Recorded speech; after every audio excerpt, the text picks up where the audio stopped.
Hi Scorpio, welcome to your mid-March 2020 General Tarot Update. It's Raina here.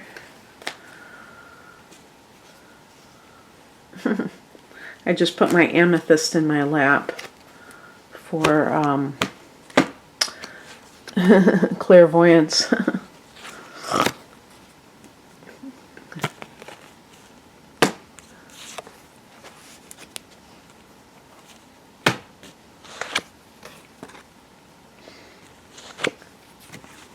Oh, you're getting all the spiritual cards. Speaking of clairvoyance. Okay. So you have several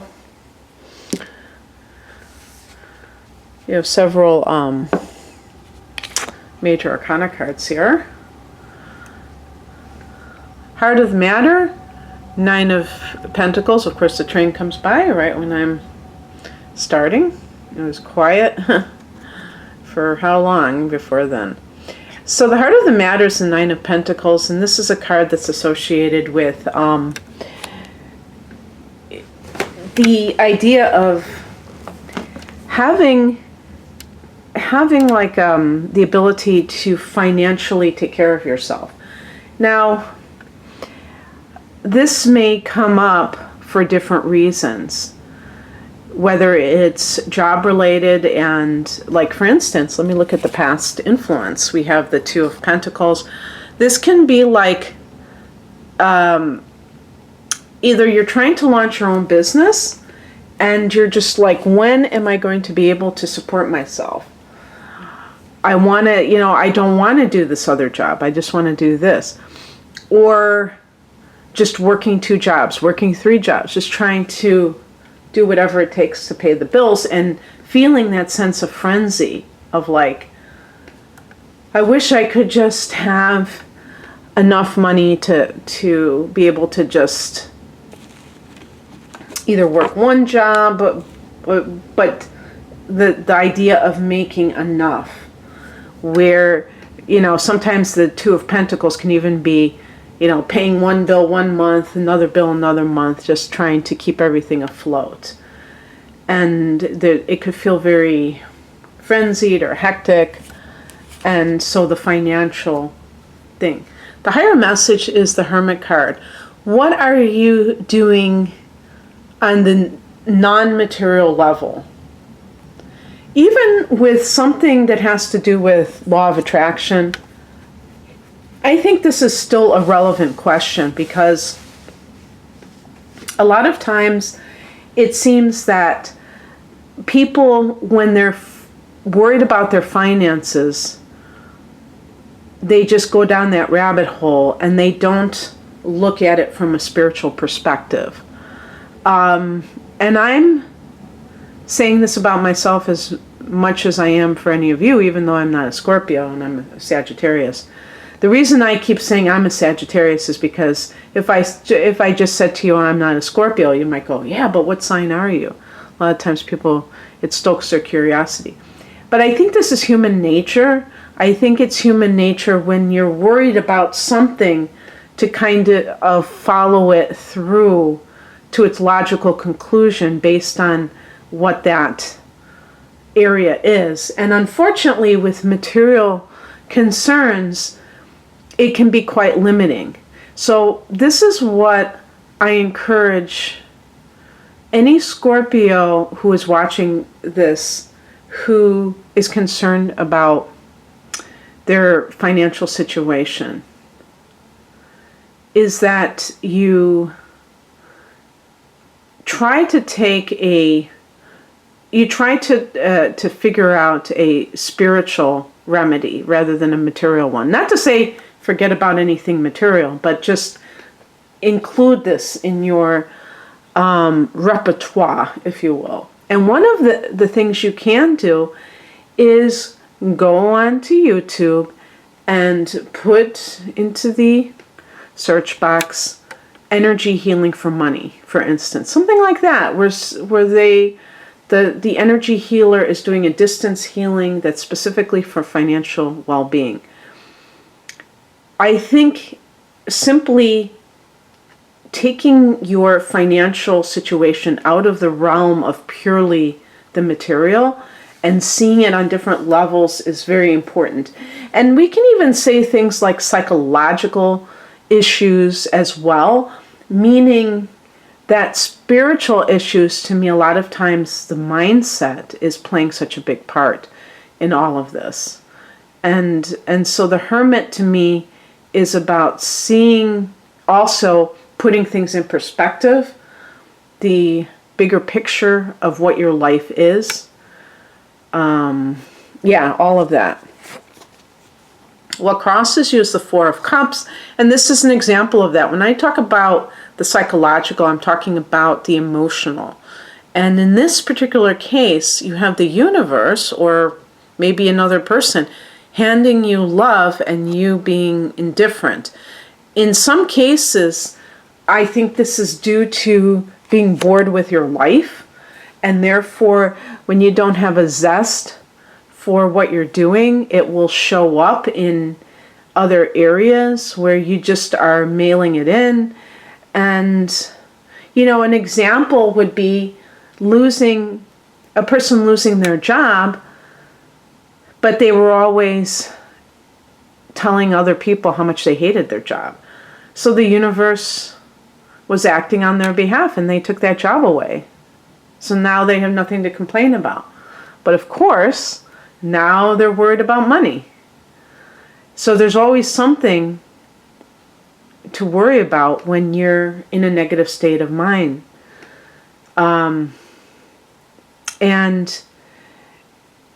it also, I almost see the Four of Cups in certain cases of ingratitude, of not having that gratitude. So creating a gratitude journal is one of the practices that is used in Law of Attraction for manifestation, because it's very hard to attract consistent good things to yourself if you have lack consciousness.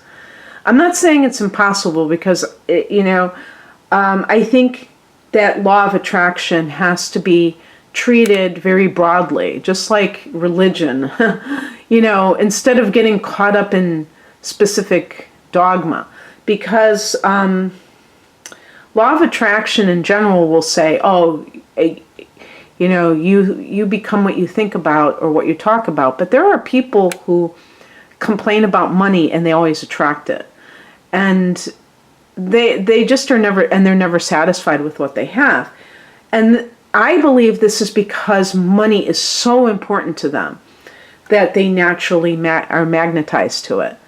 For some of us who consider ourselves to be on a spiritual path, money may be a double-edged sword. It may be seen as a necessary evil.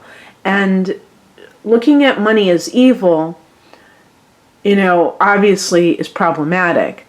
But I think a lot of people simply feel that they are held back by the need to have the monetary system. They may have memories of past lives when there wasn't this kind of system, and they feel resentful that they have to live within it. And it's not easily untangled. It's something that is a process to be able to, accept how we must live in this day and age and not resent that. And at the same time, believing that we have freedom of choice and that we're not trapped. So I think that whatever this reading means to you thus far, Scorpio, that on your end, no matter what is going on, you can and you should look at how you are being blessed. If you're tempted to look at the negative side of things, because you're not getting your pony, you're not getting what you want, so you're just going to say, to hell with it. No. There has to be the willingness and the ability to see how very blessed you are, how lucky you are, how aligned you are, in certain aspects of life. What is coming in, or the advice? More of the same. The High Priestess, getting in touch with your higher self. In these types of readings, or I could see somebody going, oh, whoop-de-doo, the High Priestess. Where's the Sun card? Where's the Star card?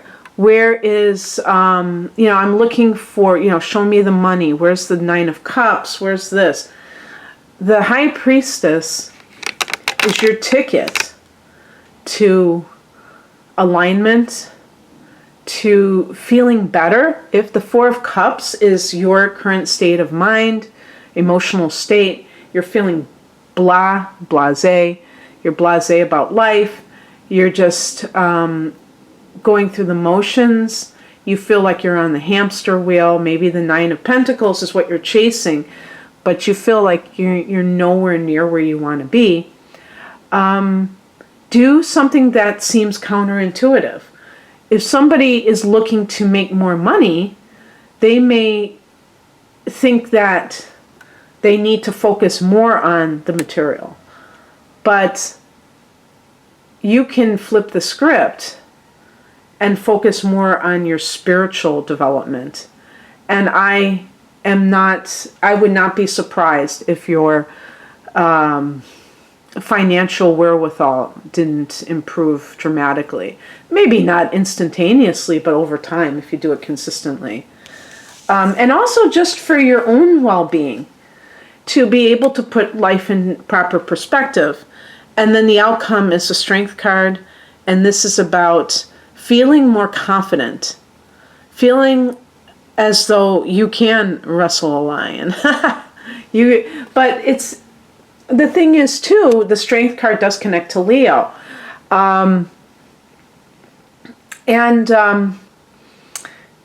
For you, Leo happens to be your 10th house of career.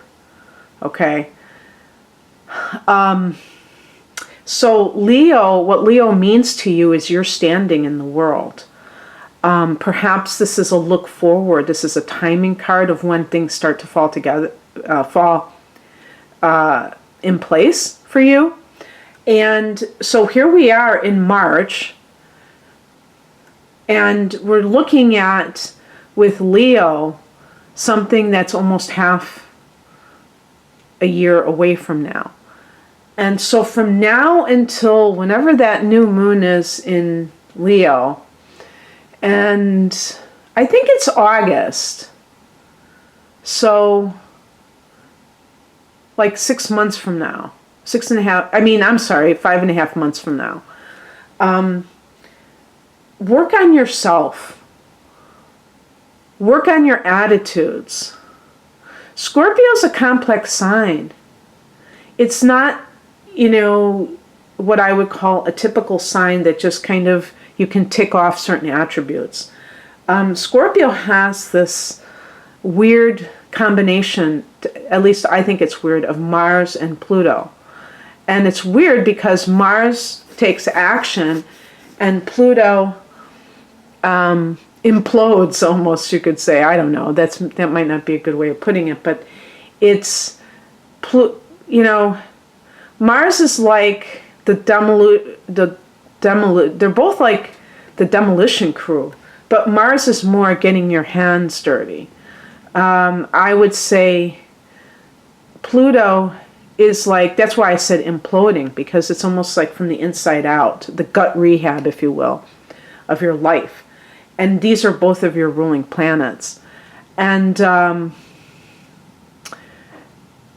so you're going to have a full moon in your sign in May. I think it's around May 7th or something like that. So as I record this is about 2 months from now. You have an opportunity to clean house, and the culmination will be on May 7th, when you're letting go of a certain aspect of yourself to make room for new things coming into your life. So I hope that you can do this inner work and that you will understand that it will affect the outer, the inner. It always starts with the inner, even if it doesn't seem that way. Okay, that's what I have for you, Scorpio. I hope you enjoyed this. If you'd like a personal reading, the link is below. I'd love to work with you. Take care. Bye.